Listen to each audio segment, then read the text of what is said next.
Fitri Deanisa, selaku host pada podcast kali ini.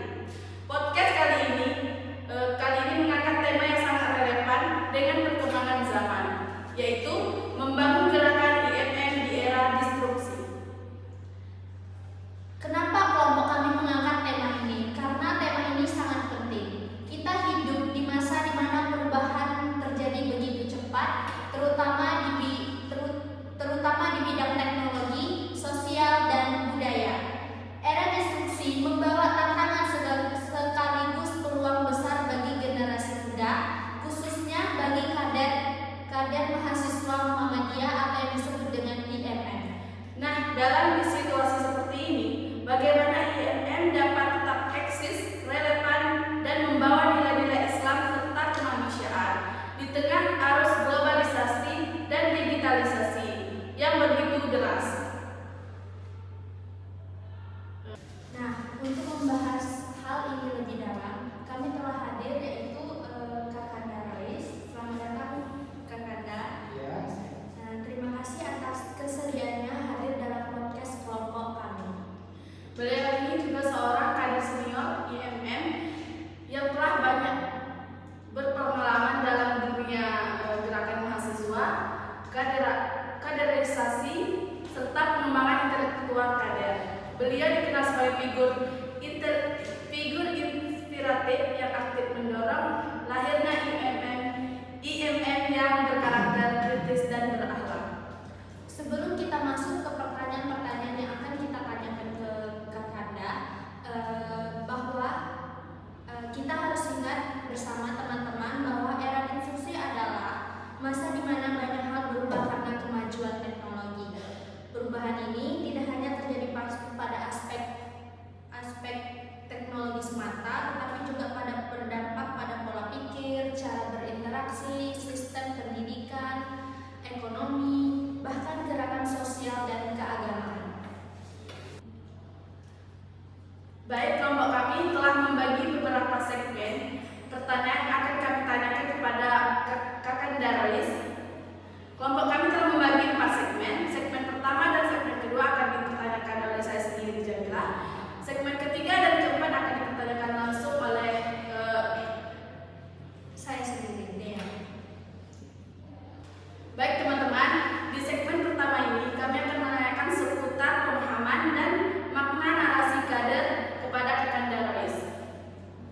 Baik nih Kakanda, dalam konteks gerakan IMM, bagaimana Kakanda memaknai istilah narasi kader intelektual sebagai bagian dari upaya membentuk karakter dan arah gerakan IMM di tengah perkembangan zaman ini?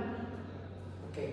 Kalau bentuk narasi kader intelektual dalam konteks gerakan IMM, sebuah narasi itu adalah konteks atau pernyataan yang biasanya itu diucapkan atau disampaikan langsung oleh kader-kader IMM. Maksudnya gini, narasi itu adalah sebuah pernyataan sebagaimana kita selaku kader IMM yang dikategorikan sebagai kader berintelektual. Kader berintelektual itu maksudnya kader-kader yang berkecimpung di dunia pendidikan. Selain di dunia pendidikan, kader intelektual juga bergerak di berbagai sistem. Maksudnya entah itu di bidang pendidikan, sosial, ataupun keagamaan dan sosial masyarakat. Itu sendiri. Terima kasih banyak atas jawaban dari Kakanda yang sangat luar biasa. Selanjutnya Kakanda, kami akan menanyakan hal yang tak kalah penting nih, yaitu menurut pendapat Kakanda nih, bagaimana seharusnya kader IMM itu membentuk narasi yang positif dan mencerminkan nilai-nilai gerakan di tengah tantangan informasi digital yang sering kali tidak akurat. Oke, kalau untuk gimana narasi positif bagi kader IMM yang di dunia digital sekarang, tentunya kan sekarang kan kita udah menghadapi zaman skala digitalisasi gitu kan. Kita sebagai kader harus lebih bijak dan lebih baik dalam mengolah narasi dan pernyataan, baik itu melalui media ataupun dunia maya gitu kan. Sebab apapun yang kita sampaikan melalui media massa itu bakalan mencerminkan sebagaimana kita selaku kader IMM. Nah, jadi dalam dunia digitalisasi, kita sebagai kader yang berintelektual, kita harus lebih bijak dalam menggunakan media massa. Jangan sampai apa yang kita sampaikan mencerminkan seperti apa titik lemah atau inti dari kaderisasi itu sendiri. Jadi dalam penggunaan konteks media massa, seorang kader harus lebih bijak dalam menggunakan media sosial itu sendiri. Nah, Terima kasih banyak Kakanda atas penjelasan yang sangat menarik dan membuka wawasan untuk kami terutamanya dan juga seluruh sahabat IMM di luar sana. Baik Kakanda, kami akan masuk ke pertanyaan terakhir dari segmen pertama ini. Menurut Kakanda nih, sejauh mana pentingnya kemampuan literasi dan komunikasi bagi kader Ikatan Mahasiswa Muhammadiyah ini di masa kini, terutama dalam menghadapi tantangan perkembangan zaman yang secara cepat dan dinamis ini. dalam sebuah organisasi, khususnya kan Ikatan Mahasiswa Muhammadiyah, literasi dan komunikasi itu adalah salah satu hal yang penting. Yang pertama, komunikasi. Komunikasi itu sangatlah penting bagi kita selaku kader, biar tidak ada miskomunikasi dalam membentuk pengkaderan dalam organisasi itu sendiri. Sedangkan literasi itu adalah sebuah bentuk bagaimana kita mendapatkan informasi dan mengembangkan informasi itu sendiri agar bisa bermanfaat bagi kader-kader. Nah, yang bermanfaat itulah yang disebut sebagai literasi.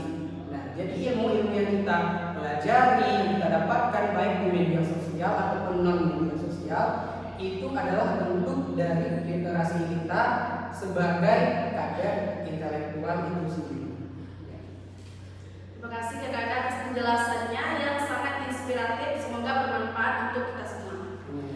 Baik teman-teman, setelah membahas tentang narasi dan kemampuan komunikasi kader intelektual di segmen pertama, kini kita akan masuk ke pembahasan berikutnya tentang bagaimana IMM bisa eksis dan berperan di tengah era disrupsi yang penuh tantangan. Baik teman-teman, kita masuk di segmen kedua. Segmen kedua ini kami akan menanyakan beberapa tantangan tentang gerakan IMM di disrupsi kepada Kakanda Royce. Baik Kakanda, pertanyaan yang akan kami tanyakan ini tentang perkembangan teknologi dan perubahan sosial yang begitu cepat. Bagaimana nih menurut Kakanda Ikatan IMM Muhammadiyah ini dapat tetap eksis dan relevan dalam kebutuhan zaman tanpa kehilangan jati diri gerakannya? Oke, kalau mengikut pertanyaan ini, kita selaku kader itu harus memang lebih eksis mengikuti gimana perkembangan zaman. Kalau sekarang kita zaman digitalisasi, selaku kader kita harus mengikuti zaman ini, digitalisasi. Selaku kader kita harus lebih giat belajar tentang digitalisasi, sosial media, web dan banyak lagi yang menyangkut tentang digitalisasi. Jadi selaku kader kita tuh harus lebih eksis tidak hanya di non media sosial, tapi media sosial. Karena saat sekarang kader-kader ataupun non kader IMM itu lebih aktif muncul di sosial media. Nah, jadi buat kita selaku kader IMM untuk menarik rekan-rekan kita yang belum mengikuti kegiatan, kita harus lebih aktif di media sosial agar rekan-rekan kita yang belum mengikuti DAD ataupun IMM tertarik untuk ikut ke dalam organisasi Ikatan Mahasiswa Muhammadiyah. Nah, jadi sangat penting sekali di zaman disrupsi digitalisasi, kader IMM dituntut untuk lebih aktif dan eksis di media sosial ataupun di media massa. Terima kasih atas penjelasannya nih Kakanda. Dari pemaparan tadi teman-teman, kita bisa mengambil pelajaran bahwa agar IMM tetap eksis dan relevan, setiap kader perlu beradaptasi dengan perkembangan zaman, namun tetap berpegang pada nilai dasar organisasi, yaitu keislaman Baik, kita akan masuk ke pertanyaan kedua. Menurut pandangan Kakak Dani, apa tantangan terbesar yang dihadapi Ikatan Mahasiswa Muhammadiyah saat di dalam menjaga kesemangatan gerakan mahasiswa Islam, baik di lingkungan kampus maupun di lingkungan masyarakat? Oke, kalau menurut tantangan dari Ikatan Mahasiswa Muhammadiyah itu sendiri, itu kalau menurut pendapat saya kembali kepada Ikatan Mahasiswa Muhammadiyah itu sendiri, gitu kan. Seperti contohnya kita di IMM Bungo. IMM Bungo ini kalau kita hitung-hitung, itu kadarnya mungkin hampir 1000-an gitu kan, terkhusus bagi mahasiswa aktif ataupun yang non aktif gitu kan. Jadi kalau untuk tantangan itu kembali ke kadernya dalam organisasi IMM di Bungo. Kita banyak, cuman ide-ide dan gagasan-gagasan di dalam IMM ini sendiri tergolong dikit gitu kan. Jadi sulit bagi kita untuk mengembangkan atau menciptakan sebuah ide agar kader-kader IMM Bungo ini lebih aktif gitu kan, lebih menonjol bahwa IMM di Bungo ini ada. Jadi yang saya tahu sekarang itu kader-kader lebih eksis kepada kegiatan pribadi, bukan non organisasi gitu kan. Untuk kegiatan kembali ke hanya terfokus pada kegiatan-kegiatan hampir bulan Ramadan baru ada kegiatan, kadang dalam beberapa bulan hanya ada satu kali kegiatan. Jadi itu bagi saya itu bukan sebuah itu malah mencerminkan sebuah kekurangan dalam diri IMM itu sendiri. Seharusnya kita sebagai kader IMM kita harus lebih aktif dan memiliki sebuah wawasan yang luas gitu kan. Jadi kita dalam organisasi itu adalah sebuah wadah. Jadi dalam organisasi itu kita harus memiliki gagasan-gagasan dan ide agar IMM Bungo lebih jelas nampak kegiatannya dan bisa menjadi sponsorship agar kader-kader atau mahasiswa yang belum mengikuti kegiatan bisa ikut berkontribusi, bahwa IMM itu bergerak tidak hanya di bidang pendidikan saja, pendidikan di bidang keagamaan dan bidang sosial juga. Nah, jadi sangat penting buat IMM bahwa tantangan kita itu bukan terletak di luar, tapi di dalam diri kita sendiri. Ya baik, dan terima kasih atas jawabannya Kak Kanda. Baik teman-teman, kita masuk ke pertanyaan terakhir dari segmen kedua ini. Bagaimana seharusnya kader mahasiswa Muhammadiyah memanfaatkan teknologi digital secara kreatif dan produktif, tetap menjaga nilai ideologis serta jati dirinya sebagai kader Islam kemajuan? Menurut Kak Kanda gimana? Oke, kalau menurut saya, gimana seorang kader IMM memanfaatkan teknologi digital tanpa harus kehilangan ideologisnya gitu kan. Sebagai kader, kita memang harus terfokus dengan zaman gitu kan. Di saat zaman kita menuju digitalisasi, perkembangan yang sangat besar di dunia digitalisasi, selaku kader kita harus proaktif ke zaman yang seharusnya menjadi peluang buat kita mempromosikan kader atau Ikatan Mahasiswa Muhammadiyah itu sendiri. Jadi bagaimana agar ideologis kita tidak hilang? Jadi kita harus berkesinambungan dengan zaman itu sendiri. Misalkan jika di IMM itu ada beberapa bidang seperti bidang pendidikan, bidang keagamaan, dan bidang sosial, dari tiga bidang itu sendiri kita harus berkolaborasi dengan media sosial, media digital. Jadi dalam penyampaian pun kita harus lebih banyak bergerak di media digital. Jadi dalam penyampaian pendidikan kita harus di dunia digital. Dalam kegiatan kemasyarakatan kita harus menyampaikan melalui dunia digital.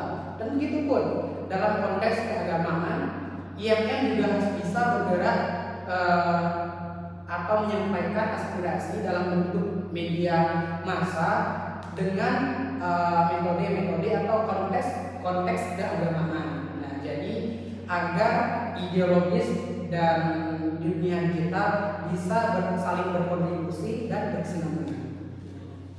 Terima kasih banyak atas penjelasan yang sangat menarik dari Kak Kanda Rois. Dari pemaparan tadi, kita bisa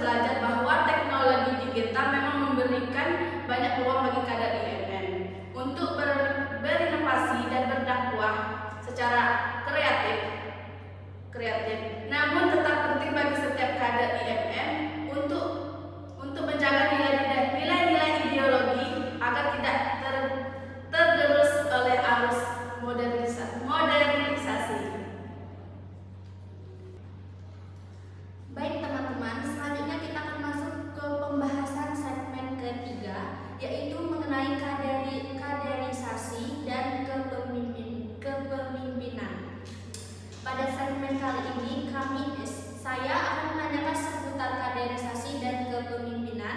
Pertanyaan pertama, menurut pandangan Kakanda, seperti apa konsep kaderisasi yang ideal agar Ikatan Mahasiswa Muhammadiyah mampu melahirkan sosok pemimpin yang tidak hanya cerdas secara intelektual, tetapi juga memiliki kekuatan moral dan spiritual yang kokoh?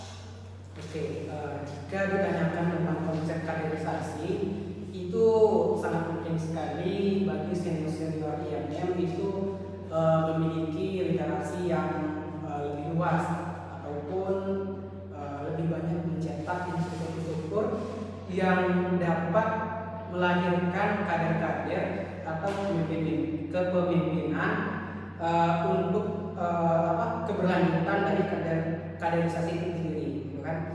Jadi konsep kaderisasi itu sebenarnya dipegang oleh instruktur sebenarnya. Kalau ikut dalam kalian itu konsep kaderisasi itu dipegang instruktur.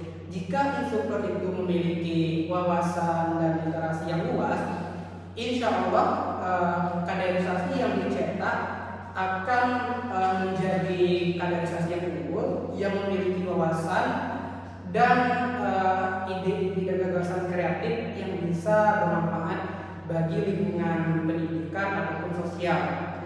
Jadi contohnya gini, jika sebuah kepemimpinan itu memiliki citra yang bagus, kader-kader yang di bawahnya nanti bakal menjadi pemimpin itu sendiri akan menjadi sebuah cermin bagi kader-kader yang di bawahnya bahwa kepemimpinan itu adalah bentuk dari diri sendiri, di mana kita bisa membagi sebuah literasi kepada teman-teman kita. Nah, jadi konsep kaderisasi itu sangat penting bagi kader agar terbentuknya sebuah pemimpin dari IMM itu sendiri. Nah, saya rasa itu. Terima kasih atas penjelasannya yang sangat mendalam dan penuh bermakna. Untuk pertanyaan kedua, setelah kader mahasiswa Muhammadiyah menyelesaikan masa studinya, bagaimana peran penting yang seharusnya mereka jalankan di tengah masyarakat agar tetap mampu membawa dan menanamkan nilai-nilai Islam berkemajuan dalam setiap gerak kehidupannya? Nah, oke, ini menarik. Seperti yang kita ketahui bahwa tujuan dari IMM itu sendiri adalah membentuk kader yang berintelektual, yang berakhlak mulia demi tercapainya tujuan Muhammadiyah. Nah, selaku kita sebagai kader, seorang kader itu harus memiliki nilai lebih dari yang bukan non kader, kan? Jadi jika kita sudah menyelesaikan studi kita harus menjadi lebih proaktif di dunia sosial dan masyarakat. Nah, jadi jika kita sudah selesai studi kita sebagai kader harus bisa menyampaikan gimana ilmu yang kita dapatkan selalu di masa kita studi, baik itu ilmu non pendidikan ataupun ilmu di organisasi. Jadi kita selaku kader itu biasanya kalau di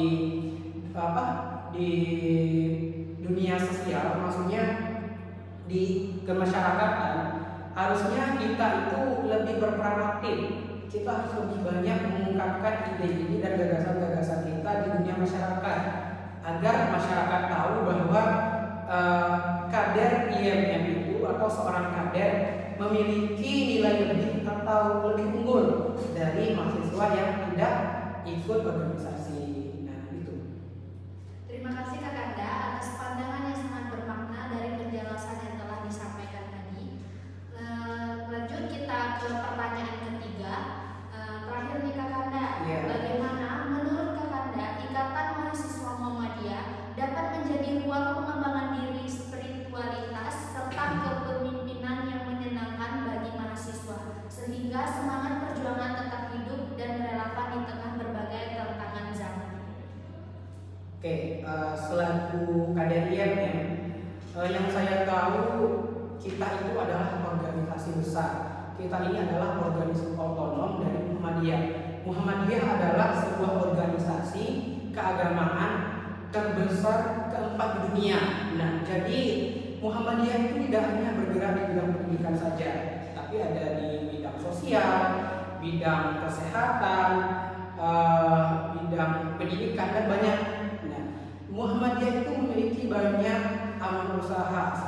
misalnya ada sekolah, pengasuhan, kalau dunia pendidikan itu Muhammadiyah memiliki sekolah-sekolah dimulai dari TK hingga universitas. Itu Muhammadiyah ada banyak.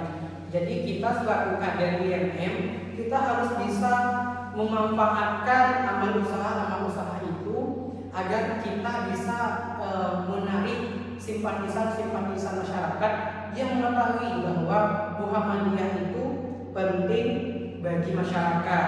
Nah, jadi selaku kader, biar kita itu menjadi ruang pengembangan diri dan spiritual, kita harus bisa memanfaatkan amal usaha Muhammadiyah. Nah, biar terbentuk sebuah jalan dakwah melalui pendidikan dan intelektual dari Ikatan Mahasiswa Muhammadiyah itu sendiri. Nah, mungkin itu. Terima kasih Kakanda atas pandangan yang sangat berharga. Melalui penjelasan tersebut, kita dapat melihat bahwa IMM memiliki potensi besar untuk menjadi wadah pengembangan diri dan spiritualitas yang menyenangkan bagi mahasiswa. Dengan mengedepankan nilai Islam berkemajuan, IMM dapat terus menjaga semangat perjuangan kader agar tetap hidup dan relevan di setiap masa.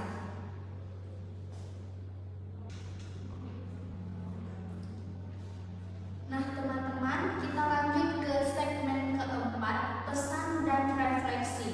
Gak terasa ya teman-teman, kita sudah sampai di segmen terakhir dari podcast kita kali ini.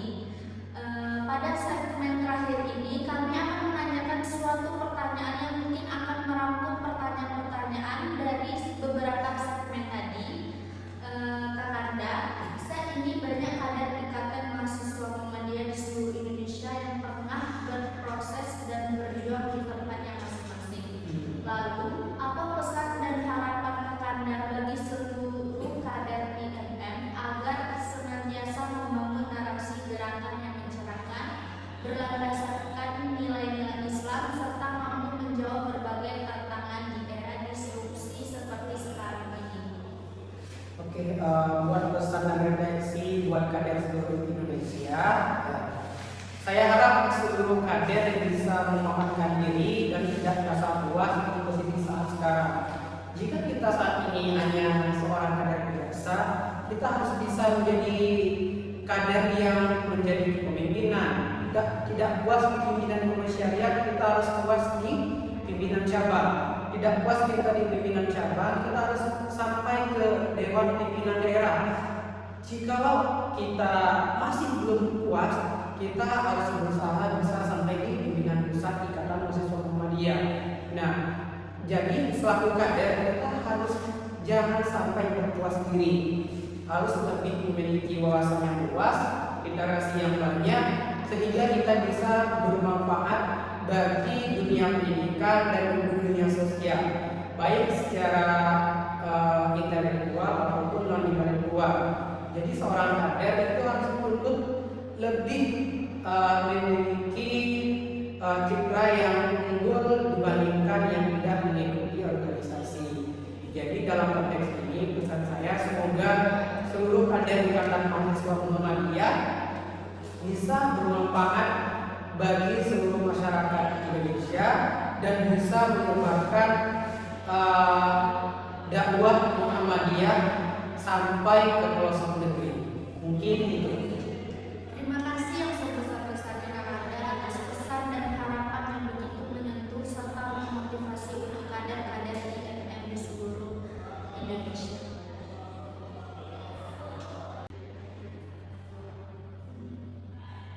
Baik teman-teman, kita sudah menanyakan beberapa pertanyaan dari Kakanda Royce tadi. Dari seluruh pembahasan yang telah kita dengarkan bersama, dapat kita simpulkan bahwa Ikatan Mahasiswa Muhammadiyah atau IMM memiliki peran yang sangat penting sebagai wadah pembinaan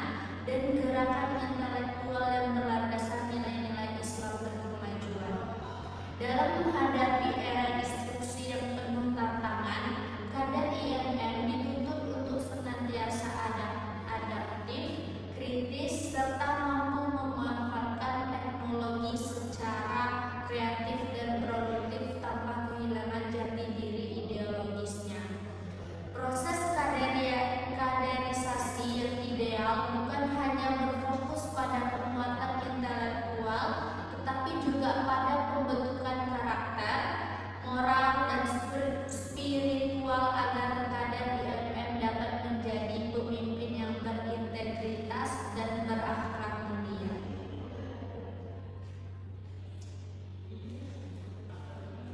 Terima kasih kami ucapkan kepada Kakanda Rois atas ilmu dan inspirasi dan semangat yang telah dibagikan pada hari ini. Semoga obrolan kita pada hari ini menjadi motivasi bagi seluruh kader IMM untuk terus beradaptasi, berinovasi, dan berkontribusi nyata tentang perubahan zaman. Baik teman-teman, kami dari kelompok 8 mengucapkan terima kasih kepada dosen pengampu mata kuliah Al-Islam Muhammadiyah yang terhormat Bapak Iri Hamzah SHI MHI yang telah memberikan kesempatan kepada kelompok kami untuk belajar dan berdiskusi melalui kegiatan podcast ini. Baik teman-teman, sampai jumpa di